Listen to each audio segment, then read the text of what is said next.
Andi Ripaldi, 18, warga Kabupaten Garut ditemukan tengah terapung di Lautan Selat Karimata, Kalimantan Barat. Dia ternyata nelayan kapal cumi. Ia ditemukan kru kapal MV Icon Corentus yang sedang melintas di perairan yang terletak di antara Pulau Sumatera dan Kalimantan tersebut.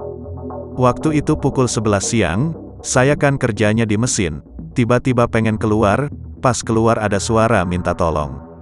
Awalnya tidak curiga, saya masuk lagi dan masih kedengeran itu ada yang minta tolong terus-menerus, ujarnya saat dihubungi tribunjabar.id melalui sambungan telepon, Jumat, tanggal 12 November tahun 2021, sore. Saat diperiksa sekeliling kapal beberapa saat, barulah terlihat sesosok orang yang sedang terapung di Lautan Selat Karimata, berteriak minta tolong. Keajaiban alam, ternyata jarak kapal dengan Andi sangat jauh. Waktu tempuh kapal menuju tempat Andi terapung saja mencapai 2 jam. Apalagi, saat itu kondisinya sedang hujan. Namun, suara Andi yang berteriak minta tolong sempat terdengar. Kami kaget langsung bersiap-siap melakukan evakuasi.